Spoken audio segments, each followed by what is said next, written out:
Sebastian Vettel's 2011 F1 Championship winning car is going to be storming through the streets of Mumbai soon, and driving the car is going to be none other than David Coulthard, 13-time F1 race winner. Thanks for joining us, David. Thank you. It's great to be here. So this isn't your first time in Mumbai. You were here during the show run in 2009. So how's it back? How's it to be back in the city? Well, it's been fantastic to have the opportunity to come back just to see how the popularity of Formula One is increasing globally. There's obviously a huge interest. We had the opportunity to go to a university as well and meet some of the students, and there's, as you know, a lot of brain power in this great country and a lot of passion. So we've been extremely well received. So, thank you to your city. Thank you to India for giving us the chance. And I'm going to be slipping into my race suit again tomorrow and making some noise. And motorsport in India, of course, it's still in its nascency, but we have a huge market, over 1 billion people to tap into. The fan base is just growing every single day. So how important do you think it is for motorsport, if not to race in India, to at least have fan engagement events like these over here? Well, I think it's very important because a lot of people may get to see Formula One through social media or through television, but they never will get the chance to see a car until we have a Grand Prix here again, which sadly at the moment we don't. But this is an opportunity, and Red Bull do this all over the world. They take the car to the people, and even if not everybody's been able to get a ticket, the noise of the Formula One engine will be echoing out around the city. So people will go, okay, so that sounds interesting, and hopefully it increases the fan base. And yeah, it's the RB7. It's one of the most dominant machines we've seen in Formula One. 18 out of 19 poles, 12 race wins. Could you just tell us what it's like to drive? Well, a Formula One car to drive, of course, is very exhilarating. It's got a lot of power, acceleration. This particular generation of car was smaller than the current cars, a lot lighter, so it's more nimble and let's say maybe better suited to the streets. But look, I never take it for granted. It's good for me personally working in television to reconnect with a Formula One car because it reminds me it is difficult. It does take concentration. You can't just drive it like you drive your normal road car. And you mentioned you've made the switch from driver to presenter rather successfully. But I remember during the Bahrain GP when you were doing commentary, you mentioned you had goosebumps at the starting grid. So what do you miss the most about being a racing driver? I miss that. I miss the adrenaline rush that is there when the Grand Prix is about to start. I miss the team camaraderie when you've just aligned and focused with your race team. Everybody knows just with a look what's needed and what's required, and it's a beautiful place to be when you have a team spirit like that. But that said, I don't live for the past. I'm very happy with the journey my life has taken me on right now, and I'm proud to still have the opportunity to connect with Red Bull and to be in the car. And I think at my age, that's something not to be taken for granted. And you've taken 13 Formula One wins. Which of those do you think stands out the most to you, and why?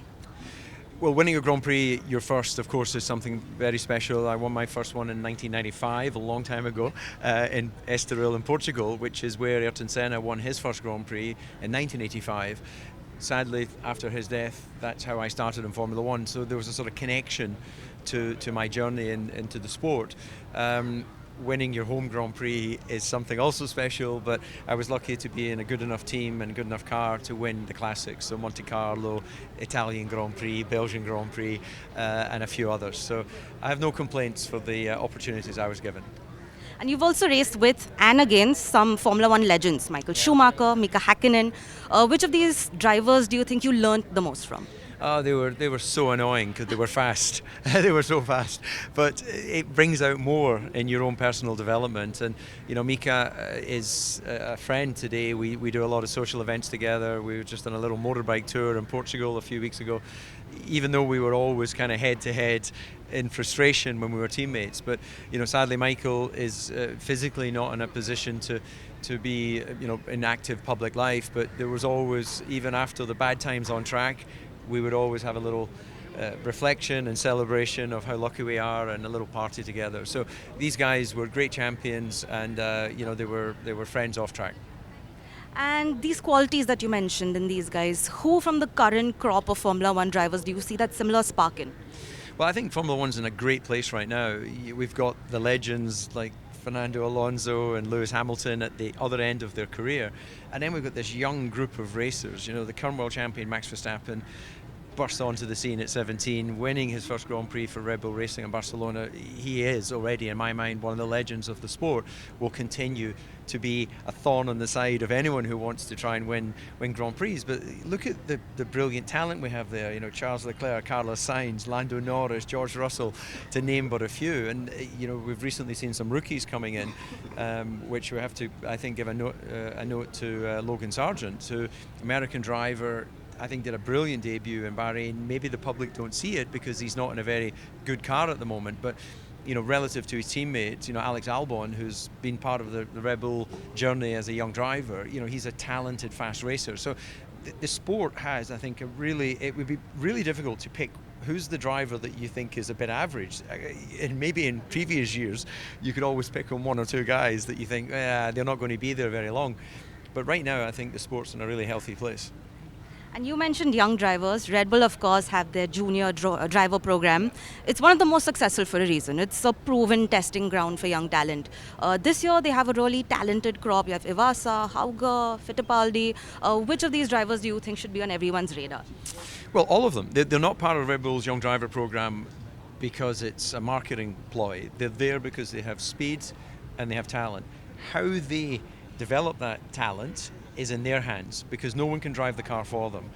And it's exactly the same as I say to my 14-year-old son who's racing cars. I can create opportunity, I can lay the platform, but he has to do the training, he has to do the driving, he has to communicate with the media and the engineers and everything. So any of these young guys who think, oh, I'm part of Red Bull, therefore I'm going to be a Formula One driver, forget it. That's only part of the journey.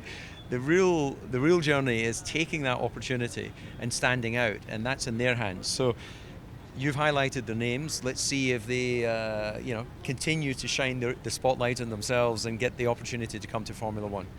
And just one last final question. Worldwide, we're on this race towards electrification in the automotive space. But Formula One's gone for a slightly different approach. The 2026 rules actually focus on fully sustainable fuels. So what are your thoughts on that direction? Well, I think that Formula One accelerates change in the automotive industry, and I think that less than 8% of the global cars right now are electric. There's a huge issue in trying to electrify the world. Not only how do you get all of the raw materials to actually create the batteries, and then how you dispose of them, but it's just as you've mentioned, you've got over 1 billion people here, a lot of vehicles in India. That is infrastructure.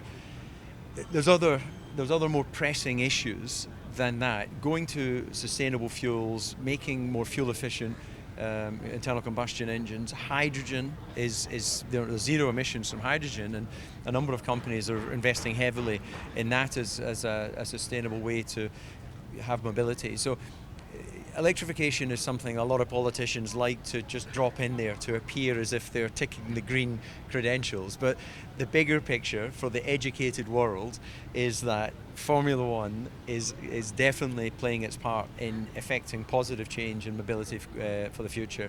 An entire season of Formula One racing has less emissions than one transatlantic flight. And there's a lot of flights going on. So, there's a lot of industries.